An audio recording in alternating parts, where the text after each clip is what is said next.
All right, what is going on, guys? Kind of a breakdown for UFC Vegas 44. This one's on the main card. We got Brendan Allen taking on Chris Curtis at middleweight. These guys are even on reach. Allen's going to be 2 inches taller. So I will start with Brendan Allen. Definitely one of the better up and comers in this division. It's kind of hard to believe that he made his UFC debut in late 2019. Feels like this guy's been around forever, but that's because he's fought a lot. He's beaten a lot of good competition in the UFC. He's looked great since losing to Sean Strickland, which Strickland has looked great. Nobody's been able to solve that crazy boxing pace he's come back with since the motorcycle accident. And he's been pining for a rematch in that one really bad. But yeah, mostly a wrestling guy, but he has improved his striking a lot. He's got very good jujitsu, and he's not afraid to try to trade with guys. And I don't think it's necessarily to his detriment. Like, I think his striking game is good.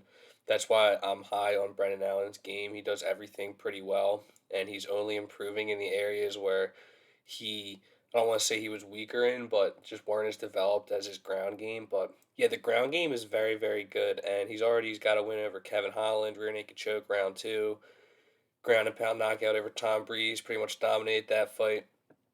Decision win over Kyle Dawkins, Dawkins' UFC debut on short notice, where he kind of won the third round. I would say Dawkins definitely won the third round, and he almost won the second until Allen had a beautiful reversal at the end of the second, was able to get that one done. And then yeah, the Strickland fight, but then he dominates Carl Roberson, gets a heel hook at the end of round one, and looked great against Punahele Soriano.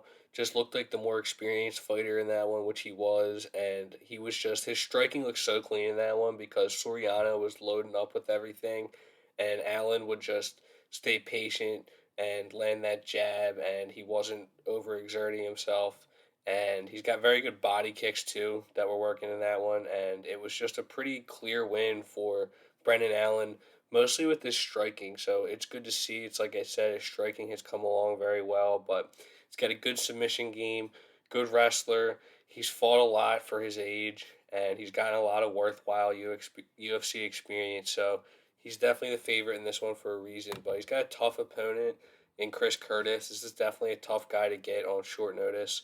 But yeah, Curtis coming off his UFC debut at UFC 268 not long ago at all. Got a huge underdog win against Phil Hawes. We actually picked Chris Curtis in that one, and it was mostly more of a fade on Phil Hawes, but it's the same story with Chris Curtis in this one. He's just a guy with a ton of experience. Like, I think he should have gotten into the UFC when he fought in the Contender Series in 2017. He got a third round knockout, and it was a great performance. You know, he built to the knockout, got him out of there in the third round. And I think if that fight happened now, he would have gotten signed because they seem to give out contracts to everybody that gets a finish. But he goes back to the regional scene and has gotten so much worthwhile experience. He's fought with Fury, PFL, CES, CFFC. He's held multiple belts with regional promotions, and he just fights all the time. Like, you know, he's ready to step in again against Brendan Allen on short notice, less than a month after making his UFC debut, which was also on short notice because he had a fight booked with Evan Coots at the time. But yeah, this guy is just a fighter's fighter.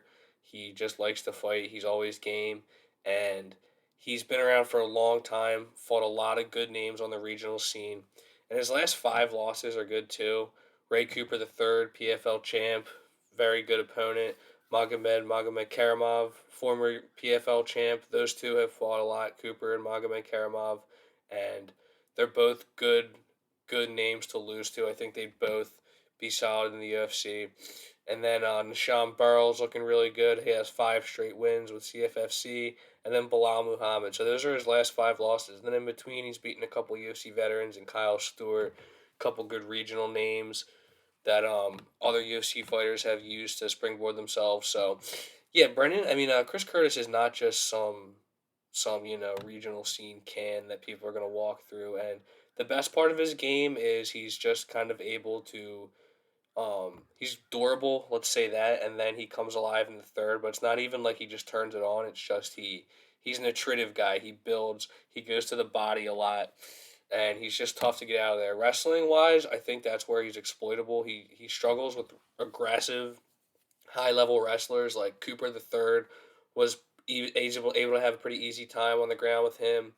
And I think Brendan Allen's going to have the clear advantage on the ground here. 100%. It's not like Chris Curtis is a slouch on the ground, but Brendan Allen is just much better. But Allen does have to watch for Curtis just being a dog, staying in the fight late. And so for this one, I definitely got to go with Brendan Allen. But from a betting perspective, I'm probably not going to do a whole lot with this. I mean, I want to make Brendan Allen a top ticket play. I think he does win here. On paper, he does. But at minus 340, it's expensive. And it's just Chris Curtis is dangerous. Again, we just saw him pull off big upset. I don't think it's going to happen here. But it's like I was saying, the way he got that Hawes win was not the way I expected it to go. I thought that he would let Hawes empty the tank and then come on stronger in the second or third, but Hawes just doesn't have a very good chin. So that one hook just really messed him up. But, um, you know, that was kind of the game plan there to let Hawes get tired.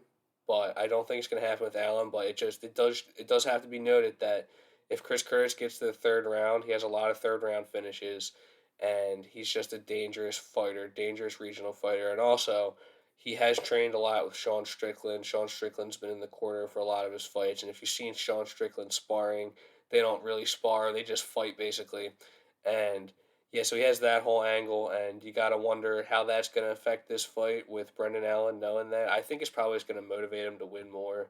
Like, he'll probably win and then call out Strickland immediately after winning because he wants to fight Strickland again. But yeah, I can't pick against Brendan Allen in this one, but from a betting perspective, I'm probably going to leave it alone other than a small wager in like a doubles parlay or something. But yeah, thanks for watching, guys. Sure, subscribe and take it easy.